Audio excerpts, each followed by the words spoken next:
Olá, sejam todos muito bem-vindos, todas muito bem-vindas a mais uma live do RDTV. Hoje nós vamos falar sobre como a saúde mental pode ou influencia na saúde física. Para nos ajudar sobre esse assunto, convidamos o Dr. Ciro Massi, médico psiquiatra. Seja bem-vindo, doutor. Olá, mais uma vez, todo mundo. Tudo bem, doutor? Vamos começar então. De fato, a mente é capaz de influenciar a nossa saúde física? Muito. Esse é um fenômeno, Mariana, bem conhecido, né?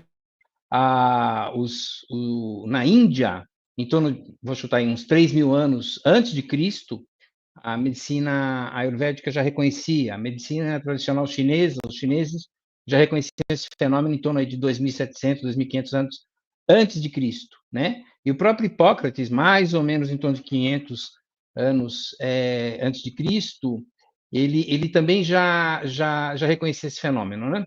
Então, assim, é um dado que a gente não tem mais dúvida, né? Não dá mais para ter dúvida.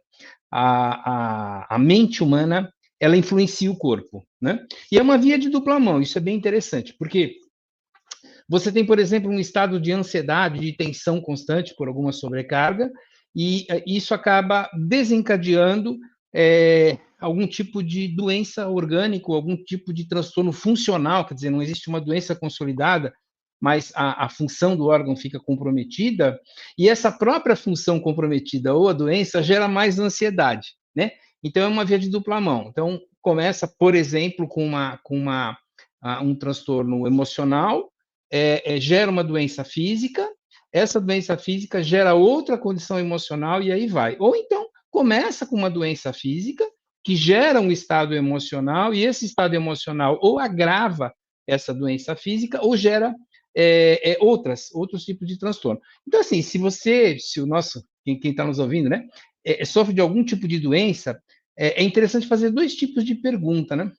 A primeira é a seguinte: a doença que eu tenho, ela piora ou melhora com a minha situação emocional? E segundo, o médico, o tratamento que eu estou fazendo, deu algum tipo de remédio para o meu emocional, porque ele considerou que isso estava tendo muita influência? Então, esse é um indicativo claro, né? Se eu melhoro ou pioro de uma doença pelo meu estado emocional, olha, a mente está afetando o corpo, né? Eu não tenho mais dúvida, e a gente vai ter que entender como é que a mente consegue fazer isso no corpo, Mariana. Muito se fala, inclusive já é comprovado o resultado, por exemplo, da influência da mente no tratamento de saúde, realmente. Tanto que alguns médicos convencionais usam, né, em diversos tratamentos, até mesmo do câncer, por exemplo, alguns tratamentos psicológicos e psiquiátricos aliados e dizem que conseguem resultados melhores até, e essa extinção da doença de forma mais correta. O senhor concorda? Opa, é fundamental, né? É muito, muito, muito interessante, né? Que esse aspecto emocional seja abordado. Ah, existe nos Estados Unidos existe até alguns termos em inglês para abordar isso, que chama medicina mente e corpo, por exemplo, mind body medicine, né, que é exatamente esse tipo de abordagem, né? É fundamental, é impressionante. Grandes centros hospitalares costumam ter oferecer junto do tratamento de doentes crônicos alguns tipos de abordagem, por exemplo, grupos de apoio, né?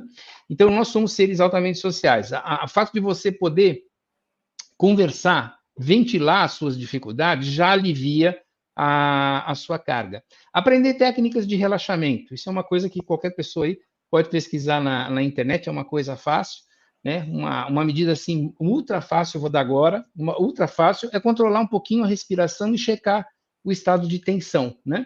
Então, controlar a respiração, como é que você tem que fazer? Inspira lentamente pelo nariz, segura um pouquinho e solta pela boca ou pelo próprio nariz, né? Sendo que o mais importante é que a expiração, a saída do ar, seja o mais lento que você conseguir. Isso provoca um estado de relaxamento que eu já explico melhor a importância, né? Mas basicamente é isso aqui que eu vou fazer, vou demonstrar agora. Eu inspiro, seguro um pouquinho e solto. A expiração, a saída do ar, ela deve ser pelo menos o dobro do tempo do que o ar entrou, né? Eu já explico o porquê da importância disso. Outra coisa importante é você checar periodicamente como é que está teu estado de tensão. Então, você está trabalhando lá no escritório, tem casa, tal, dá uma checada. Como é que está meu ombro? Como é que está meu couro cabeludo? Como é que estão meus braços? Como é que está minha mandíbula, né? Como é que está minha respiração? Se eu estou respirando legal, se o meu abdômen está ou não contraído, os meus braços, antebraços, pernas, pés. Então, só dessa checagem, eu já consigo descobrir se tem uma tensão se acumulando. E qual a importância disso, Mariana? É que, assim, a tensão ela vai se acumulando, como uma gotinha de água num balde, né? Vai até que o balde transborda, né? Então, todos nós temos em cima do rim uma glândula, que se chama glândula adrenal, antigamente se chamava suprarrenal, que libera um hormônio chamado cortisol, que é um hormônio que é liberado sempre que a gente enfrenta sobrecargas. Essa sobrecarga pode ser externa, por exemplo, um monte de problema que eu estou atravessando na minha vida, ou ela pode ser interna, as situações de eu mesmo complicar minha própria vida, né? Quem nunca, né? De vez em quando a gente tropeça nos próprios problemas. Esse cortisol, ele é uma reação de defesa do organismo, mas que se isso for muito prolongado, ele acaba provocando doença, né? Então ele tem um efeito contrário. Então, assim, quando o cortisol é liberado em doses pequenas, eventualmente, diante de uma ameaça mais abrupta, ele é legal, ele é bacana, porque ele prepara o organismo para enfrentar, ajuda a preparar o organismo para enfrentar essa dificuldade.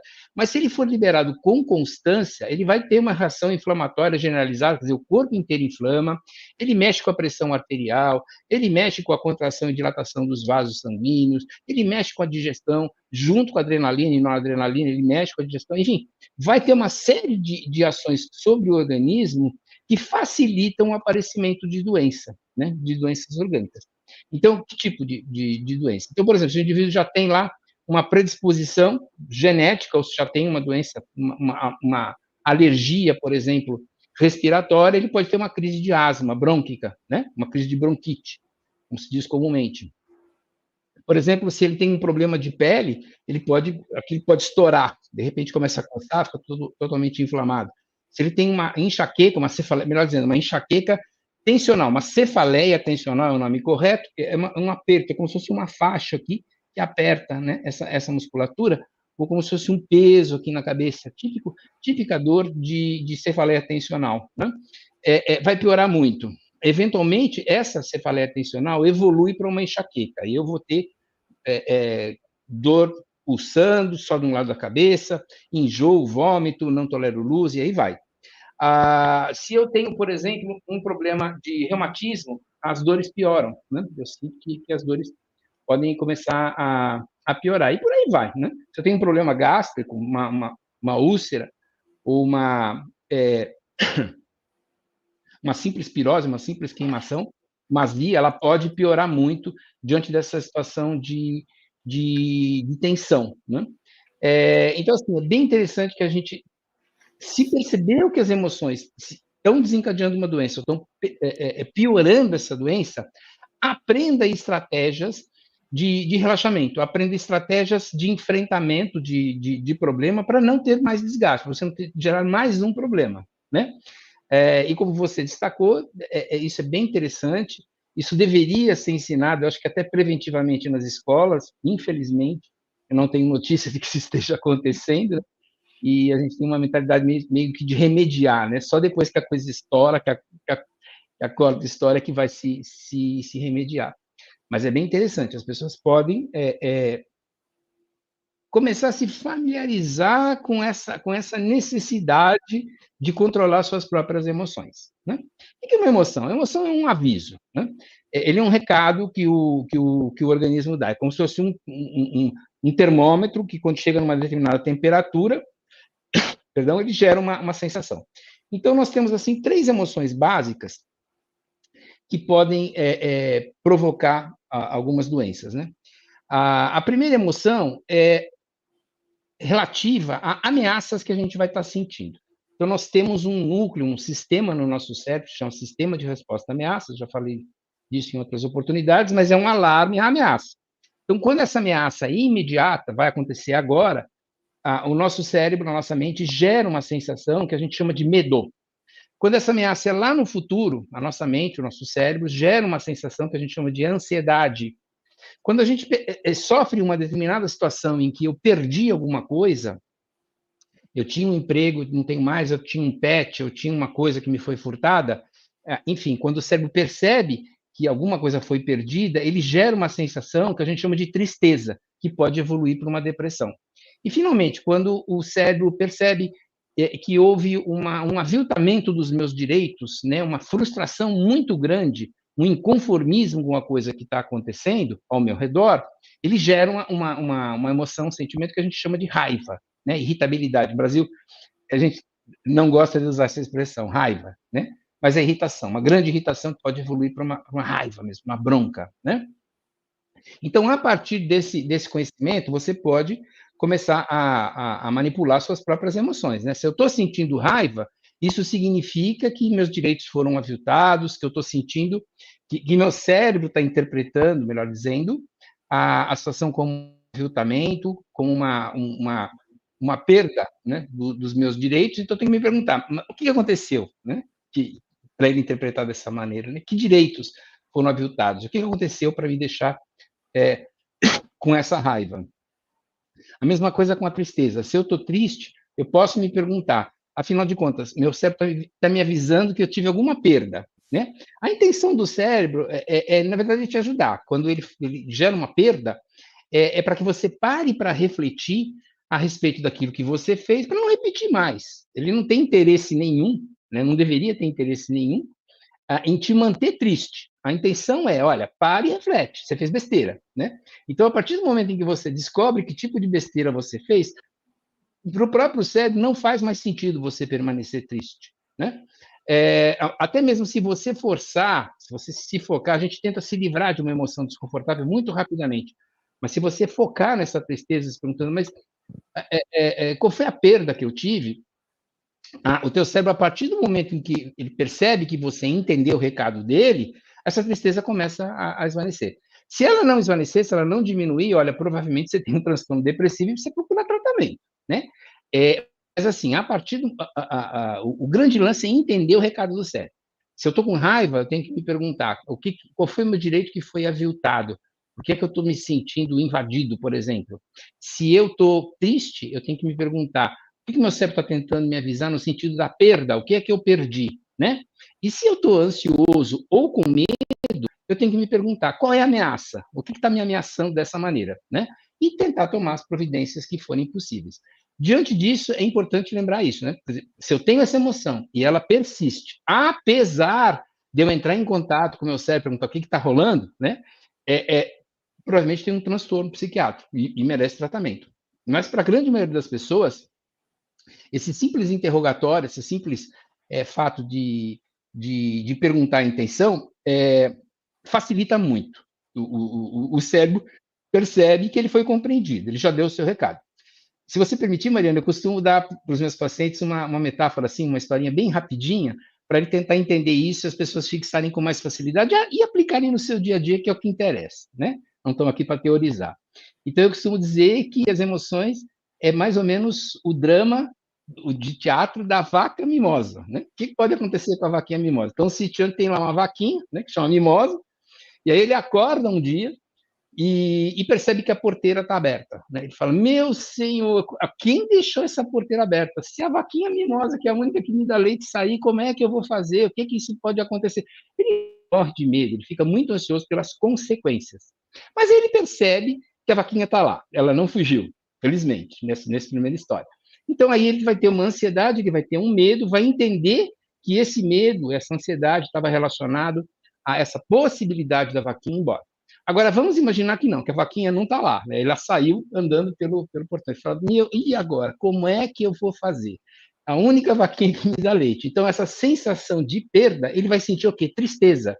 Então, ele vai... o cérebro, na verdade, está convidando ele para tomar providências para que, se ele achar a vaquinha dele ou comprar outra, isso não volte a acontecer. E a terceira possibilidade é ele perceber que alguém mexeu na tranca, né? Fala, quem foi que mexeu aqui? Eu tenho que botar uma tranca. Como é que alguém entra na minha casa e deixa a porteira aberta para a vaquinha mimosa? Será que a minha vaquinha mimosa foi roubada, foi furtada? Né? Então, essa raiva, essa bronca, significa que o cérebro está falando, olha, você foi invadido, você teve um avitamento, você precisa tomar providência. Por exemplo, coloca uma tranca melhor, ou coloca lá uma câmera de vídeo, né? Não sei as providências que o sitiante vai fazer. Mas essas três emoções básicas, elas têm consequências sobre o organismo, porque elas vão liberar uma série de hormônios, elas vão provocar uma série de reações fisiológicas no funcionamento do organismo, que podem eclodir, que podem estourar, dependendo da vulnerabilidade individual, Mariana. Doutor, e pessoas que convivem com um transtorno de ansiedade ou um transtorno depressivo, né? Isso pode interferir também na saúde física? Essa foi uma pergunta da redação. Sim, pode, né? Pode. Não deve, não é obrigatório, mas é muito frequente, né? Tem uma pesquisa até muito recente que diz o seguinte: por que os hipocondríacos acabam tendo problemas de saúde mais tarde na sua vida? Hipocondríaco é aquela pessoa que tem mania de doença, né? Que fica muito preocupado com o seu próprio corpo. É um tipo de ansiedade, é um tipo de transtorno de ansiedade. Por quê? Porque ela está em alarme, ela está em emergência o tempo todo. Então, por exemplo, a pessoa que sofre de uma ansiedade crônica, ela está constantemente tensa, ela está constantemente preocupada, ela está constantemente atenta, como se fosse acontecer uma coisa muito grave em um período de tempo. E muitas vezes essa ansiedade ela é não caracterizada, quer dizer, não fica ansioso por um motivo, é uma preocupação geral, às vezes um medo geral. Então, isso está indicando que o indivíduo tem sua área de resposta a ameaças desregulado e que isso precisa ser regulado, né? Algumas vezes, muitas vezes, na verdade, exigem algum tipo de medicação, que não é necessariamente alopática, pode usar homeopatia, por exemplo, pode usar acupuntura, outras medidas, e psicoterapia. A união de estratégias costuma ser muito interessante, muito funcional, né? Dão os melhores resultados. Mas então, o estado de tensão crônica da ansiedade, ela libera uma série de hormônios, ela põe para funcionar o sistema nervoso vegetativo, que a gente chama, que é o que fica aqui na coluna, né, que controla as vísceras, e acaba desregulando, acaba provocando uma doença ou acaba piorando uma doença já pré-existente, né? Para o lado da depressão, é muito comum que os pacientes depressivos não se cuidem, ele não tem motivação. Então, ele tem que fazer uma dieta, ele não faz, ele tem que fazer uma atividade física, ele não faz, ele tem que manter uma rotina de bem-estar, de qualidade de vida, ele não adota, porque ele não tem motivação, né? Então, isso acaba piorando a sua doença, que já está pré-existente, o que acaba gerando mais depressão, né? Porque ele acaba de, nossa, isso só acontece comigo, né? Eu já tinha esse problema, cada vez ele está pior, né? E o que piora é o seu quadro depressivo. Então, assim, diante de um transtorno psiquiátrico, no mundo ideal, as pessoas que têm um transtorno de saúde crônicos fariam um segmento paralelo com o psiquiatra, né? Exatamente para evitar que esse fator, que é plenamente administrável, não vou dizer que é totalmente contornável, porque o ser humano é uma caixinha de surpresas, né? Mas que ele pode ser gerenciado, pode melhorar de alguma maneira, isso é taxativo, né? Nós sabemos isso 2, 3, 5 mil anos antes de Cristo. Então, assim, tem 4, 5 mil anos aí de história, que já se sabe isso, né?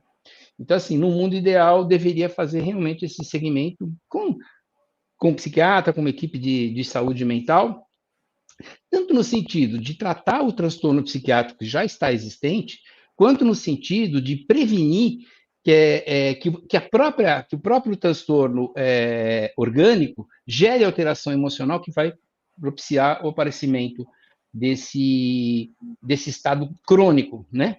Desse ciclo vicioso de que eu tenho uma doença, muda a minha mente gera mais problema e agrava a minha situação orgânica, a minha doença orgânica, né? De maneira geral, a gente deveria, né, Mariana, eu dou um suspiro quando eu falo isso, porque é muito difícil, né? Mas a gente deveria estar recebendo informações, a gente deveria estar aprendendo a como gerenciar as nossas emoções. Não significa suprimir emoções desagradáveis, Significa entender o que elas estão te dizendo e você aprender a gerenciar isso, né? Por exemplo, a tensão emocional, uma ansiedade. Depois que meu organismo falou, olha, ocupe-se, presta atenção nisso que pode estar acontecendo, se eu me ocupo disso de uma maneira racional, se eu marco uma hora para me preocupar, eu entendo aquilo, o próprio organismo vai entender que ele não tem motivo para te manter tenso, né? Repito, se ele te mantém tenso, mesmo você entendendo o recado, aí tem um transtorno psiquiátrico, né? A gente chama de transtorno de ansiedade generalizada nesse caso. Apesar de você entender, apesar de estar tudo bem, você mantém aquele estado de tensão. Então, isso é um problema, tem que ser tratado. Para outras pessoas, não. Entender o recado vai melhorar. Então, assim, tem várias coisas que poderiam estar sendo ensinadas. Por exemplo, resiliência, a capacidade de você enfrentar adversidades, né? Nós estamos vivendo num mundo que, se alguém souber o que vai acontecer daqui a uma semana, me dá um toque, porque eu não sei. Se alguém souber, avisa. Porque o mundo está uma coisa doida, né? De mudanças. As mudanças estão muito aceleradas. Então, não se trata mais de você se preparar para entender o que vai acontecer. Se trata de você se preparar para enfrentar o que você não tem a menor ideia do que vai acontecer, né? Então, essa é uma estratégia muito, muito, muito importante. A resiliência diante das mudanças. Localizar, como eu comentei da tensão física, localizar rapidamente a tensão quando ela está começando, né? Porque é uma bola de neve, aquilo vai crescendo. Então, você tem que agir logo que ela começa, né? Mais interessante. Uma estratégia que está muito difundida é o mindfulness, ou a estratégia de plena atenção, ou meditação de plena atenção, que, olha, eu sou entusiasta, é maravilhoso, né? Você acha com facilidade na internet várias estratégias, vários cursos que podem ensinar essa estratégia. Na minha opinião, deveria ser matéria, pelo menos opcional nas escolas, aprender a atenção plena, né? Como é que nasceu isso? Assim, nos Estados Unidos, quando se percebeu uma explosão de transtornos emocionais, não é só no Brasil não, tá? Isso aí é no mundo todo, não tem psiquiatra suficiente, psicólogos estão aí, mas estão com dificuldade de dar conta, então falaram, olha, tem uma estratégia que é utilizada lá no Oriente, que se chama meditação. E as pessoas parecem que elas ficam mais calmas, que elas ficam mais tranquilas, que elas não têm tanto transtorno emocional. Ah, então vamos chamar os caras que dão aula disso aí para ensinar a gente. E eles chamaram, dinheiro lá não falta. Eles chamaram vários professores de meditação de diversas linhas, porque não existe uma só escola de meditação, existem várias. Normalmente eles estão ligados ao budismo, mas existem, mesmo dentro do budismo, existem várias escolas.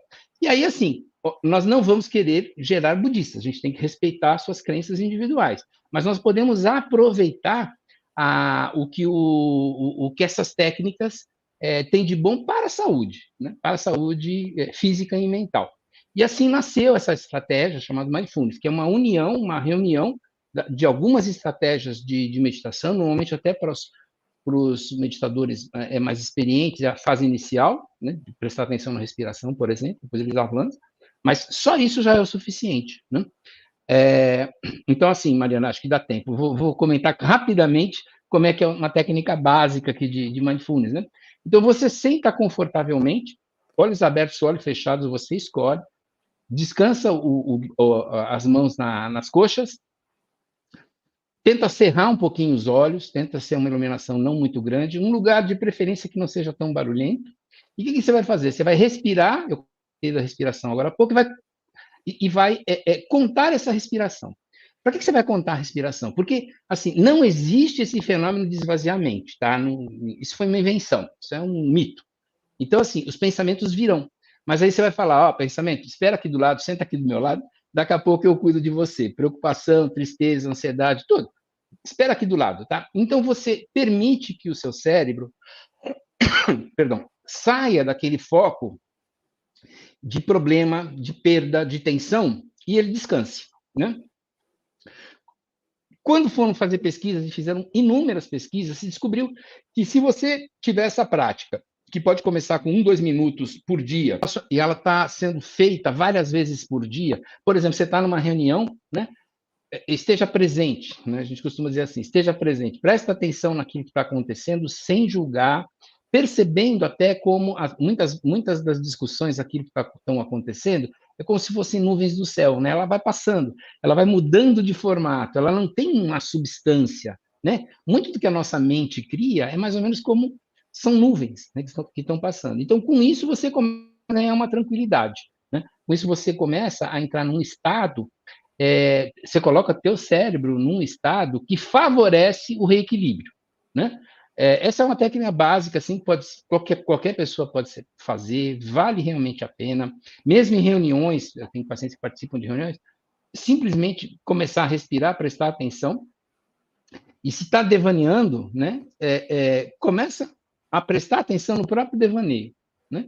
Mas o ideal é começar realmente com um horário prefixado para isso. E aí você expande isso para outras atividades. Por exemplo, quando estiver comendo, em vez de comeu, né? Presta atenção na comida, na degustação, no movimento da boca, etc. Ah, mas eu lembrei que eu tenho que ligar. Não, não, já eu cuido desse. Agora eu estou prestando atenção na minha alimentação, né? Fica lá sentado contando a respiração, vão vir os pensamentos, fala, já eu cuido de você, agora eu vou focar na minha respiração. Ou andando, você está andando, começa a prestar atenção na pressão nos pés, no movimento dos músculos, né? Os pensamentos vão vir, as preocupações vão vir, você fala, já eu cuido de você. Então, essa é uma instrução assim, muito básica, né? De mindfulness. Às vezes, até numa fase inicial, os professores dão uma uva passa, distribuem uma uva passa para todo mundo, manda mastigar, primeiro engole, sentiu o gosto da uva passa? Não. Agora começa a mastigar e sentir lentamente a saliva saindo, o sabor doce, etc. Quer dizer, foca a atenção, usa isso como uma âncora, né? O âncora mesmo, que segura o navio. Você vai segurar a mente, em vez de ela começar a sair andando, você joga uma âncora no mar e ela vai segurar esse navio. E é isso, é prestar atenção em alguma coisa que normalmente pode ser a respiração, pode ser a caminhada, pode ser lavar as mãos, pode ser lavar a louça, pode ser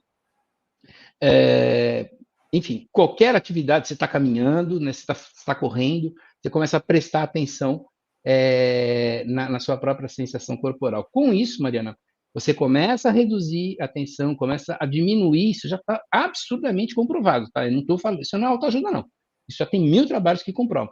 A adrenalina começa a cair, o cortisol, principalmente, ele começa a ir para níveis aceitáveis, né? E o cortisol muito alto, ele abaixa a imunidade, favorece a infecção, é um monte de problema, toneladas aí de problema. E ele abaixa, né? Com esse simples fato, com esse simples treinamento, que eu, mais uma vez, acho maneira que deveria pertencer aos nossos currículos escolares.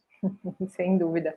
Doutor, mais uma vez, muito obrigada, médico psiquiatra Ciro Massi, suas dicas sempre muito práticas aqui, todo mundo que acompanha as lives sai com um monte de dicas práticas para colocar aí no dia a dia, né, doutor? É isso aí, é a expectativa, né, de que a gente possa ser útil. A grande motivação é essa, né, ser útil. Sem dúvida. Muito obrigada mais uma vez, doutor. Saúde.